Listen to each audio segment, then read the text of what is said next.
Institut Tanah dan Ukur Negara Instun ditubuhkan pada 1 Mei 1998 berikutan arahan daripada Jemaah Menteri pada 9 Julai 1997. Pada ketika itu, Instun terletak di bawah pengurusan Kementerian Tanah dan Pembangunan Koperasi KTPK. Tugas melatih yang dahulunya dijalankan oleh Seksyen Latihan Jabatan Ketua Pengarah Tanah dan Galian Persekutuan dan Jabatan Ukur dan Pemetaan Malaysia kini dikendalikan sepenuhnya oleh Instun. Sebagai satu-satunya institusi latihan awam bagi bidang pentadbiran tanah, ukur dan pemetaan serta teknologi maklumat yang berkaitan, Instun ditubuhkan pada tahun 1998 dan beroperasi sepenuhnya di Tanjung Malim, Perak pada tahun 2002. Berlatar belakangkan keindahan banjaran Titiwangsa, Instun merupakan satu-satunya institusi latihan awam di Malaysia berfungsi dalam pembangunan program latihan dan pembelajaran dan sebagai pusat penyebaran maklumat dan rujukan utama dalam bidang tanah dan ukur negara. Dasar Instun ialah mempertingkatkan pengetahuan dan kemahiran perkhidmatan awam, badan berkanun dan pihak berkuasa tempatan yang terlibat dalam pentadbiran tanah, ukur dan pemetaan selaras dengan fungsi dan perkembangan teknologi terkini untuk menyumbang kepada pembangunan negara. Perkhidmatan di Instun diterajui oleh pengarah Instun dan disokong oleh 5 bahagian utama, iaitu bahagian pengurusan dan perundangan tanah, berperanan untuk membangunkan kompetensi warga pentadbiran tanah negara melalui pelaksanaan program latihan, khidmat nasihat dan penyelidikan dalam bidang pentadbiran dan perundangan tanah. Bahagian ukur dan pemetaan berfungsi untuk membangunkan kompetensi warga Jabatan Ukur dan Pemetaan Malaysia dalam melaksana pembangunan program latihan, penyelidikan serta khidmat nasihat dalam bidang ukur dan pemetaan. Bahagian teknologi maklumat berperanan melaksanakan program latihan, khidmat nasihat dan penyelidikan berkaitan teknologi maklumat serta mengurus infrastruktur dan infostruktur ICT yang menyokong kelancaran operasi Instun keseluruhannya. Bahagian penyelidikan dan pembangunan bertanggungjawab merancang dan mengurus pelaksanaan dasar serta polisi, program pembangunan kompetensi tenaga pengajar, pengurusan dan penilaian latihan Instun serta inovasi dan penerbitan yang berkualiti. Bahagian pentadbiran dan kewangan bertanggungjawab merancang, mentadbir, mengawal dan menyelaras urusan pentadbiran dan kewangan di samping melaksanakan program latihan umum di Instun. Berdasarkan kepada visi dan misi, Instun menawarkan program-program latihan jangka pendek melalui pendekatan pembelajaran bersemuka di dalam bilik kuliah, pembelajaran dalam talian, seminar, kajian kes, perbincangan, latih amal, kerja lapangan dan juga lawatan. Instun turut menyediakan barisan tenaga pengajar pakar yang berdedikasi dan kompeten, suasana pembelajaran yang kondusif, capaian bahan rujukan dan ilmiah serta penggunaan perkakasan teknologi terkini dan moden. Antara kemudahan yang disediakan oleh Instun kepada peserta kursus adalah bilik kuliah, bilik penginapan, pusat kecemerlangan, auditorium dan pelbagai kemudahan lain yang terdapat di Instun. Selain itu, kemudahan Instun turut digunakan oleh agensi luar melalui sistem tempahan fasiliti kerajaan di portal MyTC. Antara kejayaan dan pencapaian Instun, kerjasama strategik bersama organisasi luar. Selain itu, Instun turut menawarkan latihan kepada peserta antarabangsa melalui Program Kerjasama Teknikal Malaysia (MTCP), penganjuran seminar berimpak tinggi dan penglibatan pembentang dan peserta luar negara, seminar Falak Nusantara (SARAS), seminar drone (SEMID). Instun juga menganjurkan seminar pentadbiran dan perundangan tanah bertujuan memberi pengetahuan dan kefahaman kepada anggota pentadbiran tanah, agensi kerajaan, swasta serta orang awam. penganjuran program umum berkaitan nilai-nilai murni, ceramah agama, integriti dan sebagainya. Instun telah mendapat pengiktirafan piawaian kualiti pengurusan daripada SIRIM bagi Sistem Pengurusan Kualiti SPK, Pengurusan Latihan Instun dan Sistem Pengurusan Keselamatan Maklumat ISMS. Bagi memastikan peserta mendapat manfaat, kemudahan pembelajaran yang moden dan interaktif disediakan, antaranya Pusat Kalibrasi Peralatan Pengesanan Utiliti Bawah Tanah yang telah dirasmikan pada 19 Ogos 2020 dengan kewujudan pusat kalibrasi berkenaan membuktikan Instun sentiasa menyokong perkembangan dalam bidang berkaitan pembangunan dan pemetaan utiliti di Malaysia. Instun sentiasa mengikuti perkembangan teknologi dalam menyediakan peralatan ukur yang terkini sebagai alat bantu mengajar kepada peserta. Kemudahan bot hidrografi Instun yang dikenali sebagai Horizon dilengkapi dengan sistem kuasa penggerak, sistem pengukuran dan sistem kawalan digunakan untuk pelaksanaan kursus hidrografi. Instun telah membangunkan sistem pengurusan kursus bersepadu bagi memastikan kursus-kursus di Instun dapat dilaksanakan dengan berkesan. Instun komited untuk menjadi sebuah pusat kecemerlangan latihan dan pembangunan kompetensi dalam bidang pentadbiran tanah, ukur dan pemetaan serta teknologi maklumat berkaitan. Instun mendahului cabaran.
Assalamualaikum, salam sejahtera dan selamat petang kepada semua penonton yang mengikuti di laman sosial FB Live. Okey, bersama dengan saya, iaitu saya sendiri adalah moderator bagi program Bual Bicara Ukur pada kali ini. Tuan-tuan dan puan, sebelum ni kita ada beberapa siri Bual Bicara Ukur, yang mana pada Bicara Ukur yang pertama tu kita ada berkongsikan peranan juru ukur bila nak raya. Okey, pada Bicara Ukur yang kedua pula, topik yang dibawakan adalah hak milik kekal versus hak milik sementara, yang mana di dalam topik tu ada juga dibincangkan bahayanya Lord Lidi. Okey, untuk kali ini pula kami bawakan topik yang saya rasakan sangat penting untuk pengetahuan umum bagi kita semua, iaitu relevankah peta pada masa kini. Untuk itu saya bawakan bersama dengan saya seorang panel yang istimewa pada petang ini, bersama saya Surveyor Nur Fariza, penolong ketua program Ukur, ya. Apa khabar puan? Alhamdulillah sihat. Cik Fazili macam mana? Alhamdulillah, tampak bersemangat kelihatannya puan pada petang ni, ya. Kita memang kena semangat sikit puan, sebab petang-petang ni keadaan, orang kata keadaan waktu-waktu kritikal. Jadi kita nak naikkan aura kita punya penonton FBI. FB iaitu Facebook InStone. That's why panggil FBI. Okey puan, kita sedia maklum, ya, dalam penggunaan peta, kita sedar tak sedar dalam seharian kita ada menggunakan, kita ada menggunakan peta seperti Google Map, yang mana ia digunakan secara meluas, tak kira apa orang kata, tak kira peringkat umur. Bukan itu saja, penggunaan aplikasi berasaskan peta seperti Waze, yang memang orang kata popular bagi mendapatkan kedudukan sesebuah tempat. Malah boleh pula kita tahu bila kita guna Waze tu, apa yang berlaku di sepanjang perjalanan, siap boleh bergosip-gosip lagi. Okey puan, jadi bila kita bercakap tentang Google Map, kita bercakap tentang Waze, aplikasi penggunaan yang berasaskan peta tu, jadi kita tertanya-tanya, kadang-kadang saya rasa penonton di luar tu pun ada macam terfikir, sebenarnya Google Map ni peta ke? Jadi boleh tak puan kongsikan dengan penonton FBI kita di luar sana, apa yang dimaksudkan dengan peta puan?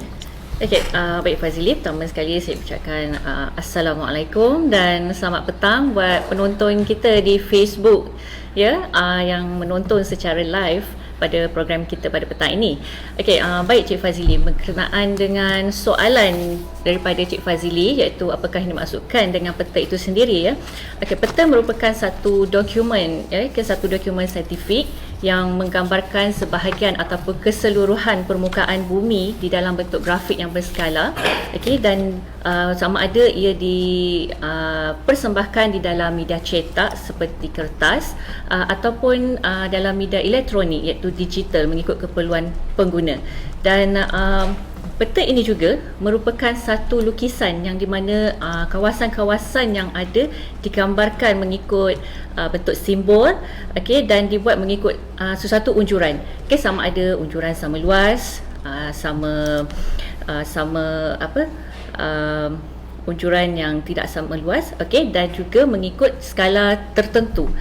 Dan penggunaan peta ini juga di dalam bidang ketenteraan, ataupun keselamatan dan juga pembangunan dan sebagainya.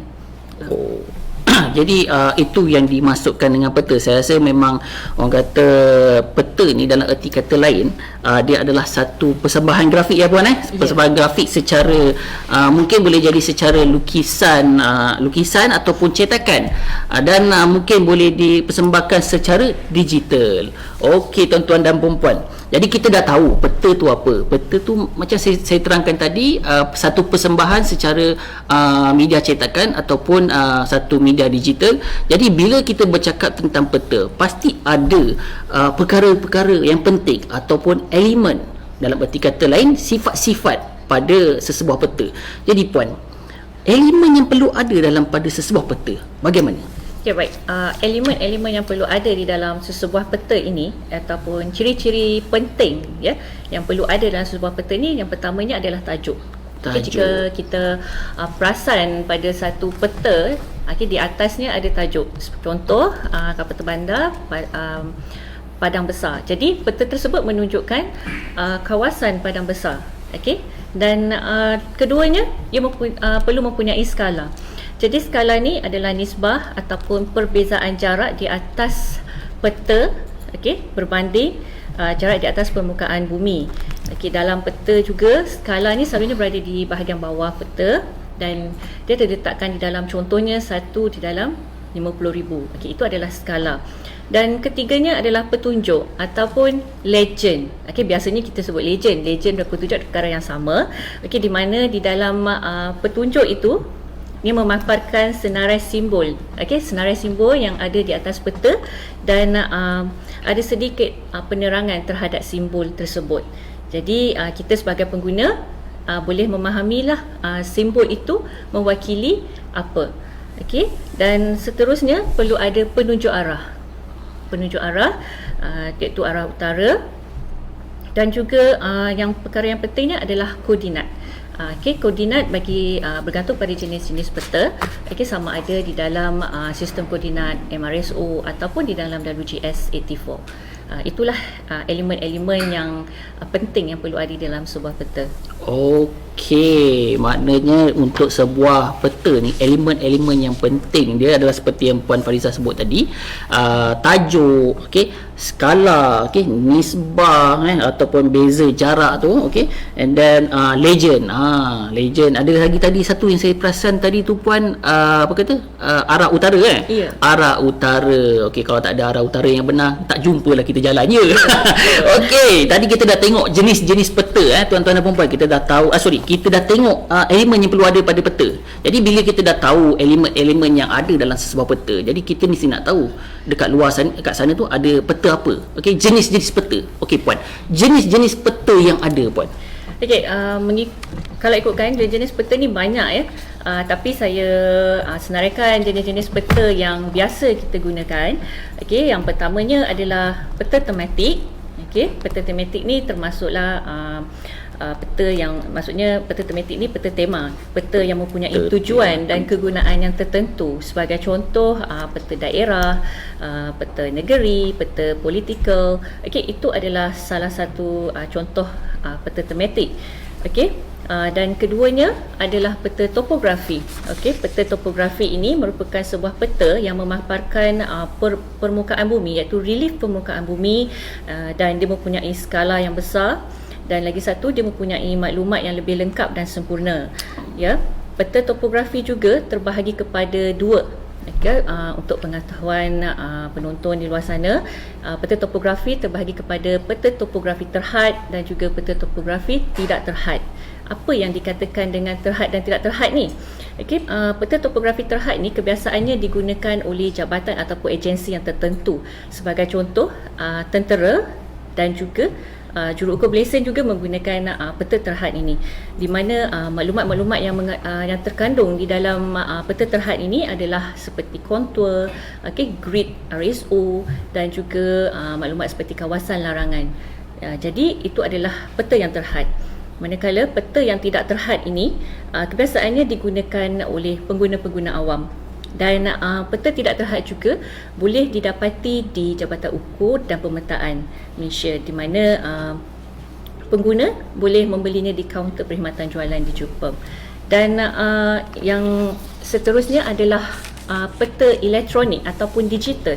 Peta elektronik ni kalau nak ikutkan pada zaman saya belajar dulu, ada dikeluarkan e-map, electronic map, di mana saya ingat dulu semasa saya praktikal di Jupem, ada diberi e-map ni, dan e-map ini kami boleh view bagi sesuatu kawasan. Dan kita juga ada peta elektronik seperti digital ni, web map dan juga web atlas. Jadi web map juga merupakan satu peta digital yang interaktif, di mana ia berasaskan dengan sistem maklumat geografi iaitu GIS, dan boleh diakses secara percuma di portal Jupem juga. Dan yang saya sebutkan tadi tu kebanyakan peta di darat. Kalau di perairan, salah satunya adalah Carta Nautica. Carta Nautica, di mana ia menunjukkan maklumat-maklumat terperinci seperti kedalaman air, kontur, lokasi kapal karam, dan lain-lain maklumat yang diperlukan semasa pelayaran. Itu adalah jenis-jenis peta yang kita ada. Oh, okey. Mana dekat luar sana dah dengar banyak peta yang ada sebenarnya. Okey, macam peta tema tadi dia menunjukkan untuk peta tujuan, tema untuk tujuan. Okey, lepas tu ada e-map. Okey, lepas tu yang peta tadi ada yang boleh dapatkan dekat Jabatan Hukum, kena belilah puan maksudnya kena belilah. Yang mana tu? Peta yang dapatkan di Jabatan Hukum, peta hard copy tadi. Peta hard copy ya. Okey. Lepas tu saya rasa ada satu peta mungkin lepas ni orang kata boleh dibuat lah. Saya rasa mungkin dekat luar sana banyak yang cerdik pandai boleh buat peta yang baru. Saya rasa peta tema ni tak ada puan. Peta jodoh. Peta jodoh saya rasa tak ada. Okey, orang kata gurau di petang hari. Okey. Alright puan.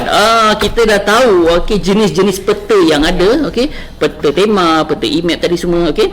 Jadi dalam peta ni mesti dia ada kategori-kategori peta, iaitu konvensional ataupun digital. Okey, jadi boleh tak puan terangkan seberingkas mengenai dua kategori peta ni, iaitu konvensional dan digital puan? Silakan. Okey, baik Cik Fazili.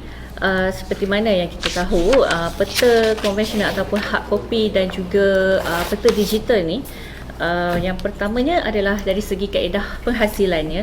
Okey, baik, bagi kaedah konvensional ataupun hard copy, kaedah yang digunakan dalam penghasilan peta ini adalah secara manual, di mana maklumat-maklumat geospatial ni diplot terus pada media cetak, iaitu kertas. Dan juga penggunaan alatan untuk melukis peta ini juga digunakan seperti jangka sudut, pembaris skala, technical pen, pensel dan alat-alat yang berkaitan lah dengan melukis peta. Dan kaedah lama ini juga kalau diikutkan pernah disediakan di atas kulit haiwan, kain dan juga kertas. Manakala bagi peta digital, maklumat-maklumat geospatial biasanya diplot secara digital, iaitu pada CAD sebelum ia dicetak di atas kertas. Okey. Dan bagi peta digital ni juga perisian seperti CAD, GIS ataupun aplikasi GIS digunakan dalam penghasilan peta tersebut. Dan ia juga melibatkan beberapa peringkat ataupun proses dalam penghasilan. Dan hasil peta digital ini juga di dalam beberapa format seperti .dwg, .dsf, ASCII dan lain-lain yang berkaitan. Okey, itulah seberingkas berkaitan dengan konvensional atau hard copy dan juga digital. Itu dia tuan-tuan dan puan-puan. Memang ringkas tapi penuh padat dengan informasi.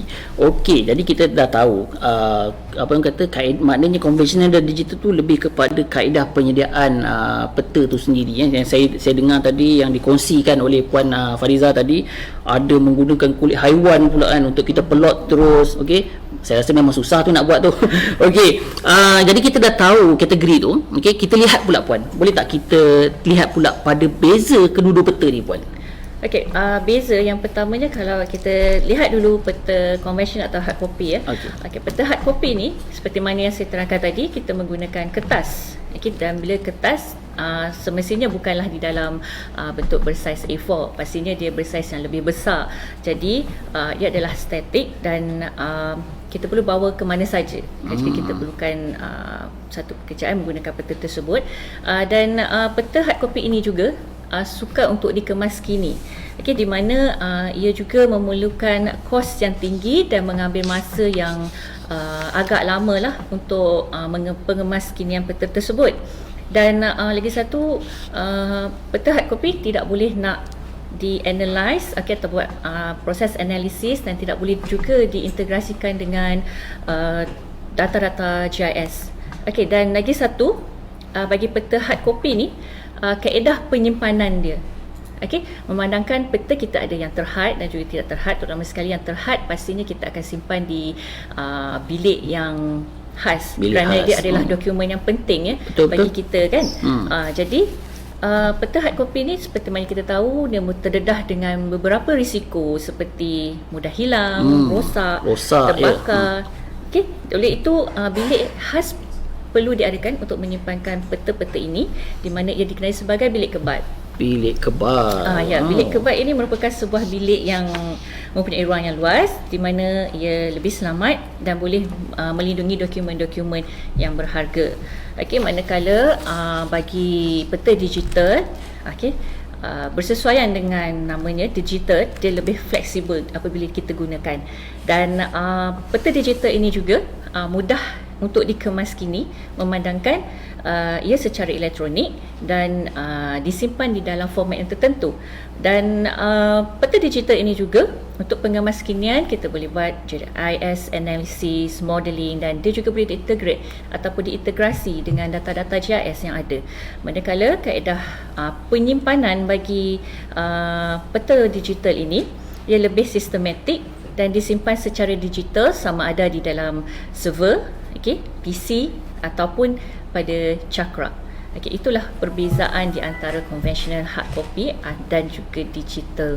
Okey, jadi kita dah tahulah beza kedua-dua jenis peta ni kan. Kalau hard copy tadi nak simpan dalam bilik kebal. Okey.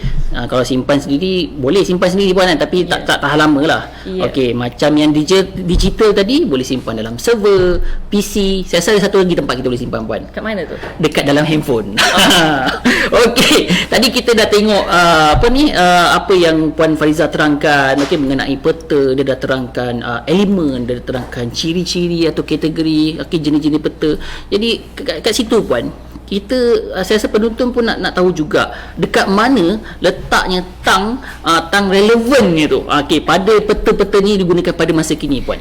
Kita lihat daripada peta hard copy ya. Peta hard copy ni pada masa kini memang kita lihat dia semakin terhad, tapi ia masih relevan dan digunakan mengikut keadaan. Saya sendiri juga mempunyai pengalaman menggunakan peta hard copy ni semasa saya pergi bercuti bersama rakan-rakan saya. Cuti kat mana tu? Langkawi ke? Macam mana tahu tu? Saya pun pernah juga. Oh, samalah kita pernah menggunakan hard copy ya. Pada zaman tersebut peta yang digital tak ada lagi kan?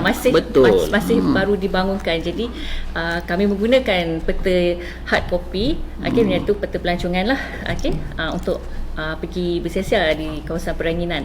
Dan seterusnya peta hard copy ini juga dia masih digunakan sebagai bahan rujukan ataupun pembuktian, terutama yang melibatkan kes-kes mahkamah. Kes mahkamah. Dan selain itu juga ia digunakan bagi penentuan sempadan daerah, negeri dan juga negara.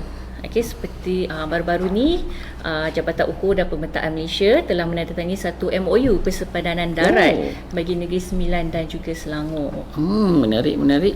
Ya. Manakala bagi peta digital, sejajar dengan zaman kini, mengikut zaman teknologi yang serba moden ini, penggunaan peta digital kebanyakannya digunakan oleh semua peringkat usia. Sama ada orang awam, jabatan dan juga agensi. Sebagai contohlah, pada saya yakin pengguna-pengguna awam ni banyak menggunakan aplikasi Google Map, Street View, and then Waze bagi tujuan penentuan lokasi. Sebagai contoh, rakan sekerja kita ada buat kenduri kahwin kan. Guna Waze ni kita cek rumah dia kan. Kalau kita memang kita pun tak tahu. Kita tahu tempat dia, cuma rumah kita tak tahu. Jadi kita menggunakanlah aplikasi Waze tu untuk pergi ke rumah dia. Betul. Dan manakala bagi jabatan ataupun agensi menggunakan peta digital ni untuk menguruskan data-data digital agar dia jadi lebih tersusun dan lebih baik. Sistem GIS juga merupakan satu contoh yang terbaik apabila ia digunakan dalam bidang pertahanan, pertanian dan lain-lain bidang yang memerlukan penggunaan peta digital ini. Okey, jadi kalau kita daripada perkongsian Puan Fariza tadi, kita nampak peta ni, penggunaan peta ni memang relevan, tak kira lah peta tu secara media cetak ataupun media elektronik, iaitu digital. Saya Puan Fariza tadi dah sebut pasal dia melancong dulu kan. Teringat masa zaman kita belia dulu. Belia dulu kita melancong menggunakan peta tourism. Peta tourism tu boleh dapat percuma je, boleh kita dapat kan dekat stesen-stesen minyak, kadang-kadang dia pamerkan keluar, kita dapat percuma. Okey Puan, kita nak masuk ke penghujung punya soalan ni Puan. Ini last, saya rasa banyak soalan saya tanya tadi ni. Ini bukan soalan, ini lebih kepada perkongsian. Apa perkongsian terakhir daripada Puan untuk penonton kita di luar sana? Baik. Apa yang saya dapat kongsikan di sini penggunaan peta sama ada konvensional maupun digital, ia masih lagi relevan dan boleh diguna pakai oleh pelbagai pihak, bergantung kepada penggunaan kita lah. Okey, dan walau bagaimanapun penggunaannya haruslah memberi manfaat kepada kita semua serta tidak disalahgunakan bagi tujuan kepentingan peribadi. Itu saja perkongsian yang saya dapat kongsikan buat penonton-penonton di Facebook. FBI. Ya, Facebook Instone. Okey, itu dia tadi perkongsian yang telah diberikan oleh Surveyor Nur Fariza Zainal tadi. Banyak input-input daripada beliau dapat kita semua ambil sebagai pengetahuan umum. Okey, oleh itu marilah kita sama-sama jadikan ianya sebagai ilmu untuk kita semua. Okey, pada penonton FBI live di luar sana, kami ucapkan jutaan terima kasih kerana sehingga kini masih bersama terus dengan kami, dan tidak lupa pada yang like FB Instone. Okay, sangat-sangat terima kasih juga kami ucapkan. Jangan lupa pada semua untuk terus like dan share FBI kepada semua, dan pada yang tidak berkesempatan untuk mengikuti tontonan secara live ini, anda masih boleh terus untuk mengikuti semula Bual Bicara ini. Okey. Dan terima kasih juga kepada tim, pada tim ABS Studio yang sudi menjadi rakan strategik bagi program Bual Bicara Ukur Live FB ni. Okey, akhir kata salam jumpa lagi, dan kami BUP Rangers mengucapkan Assalamualaikum.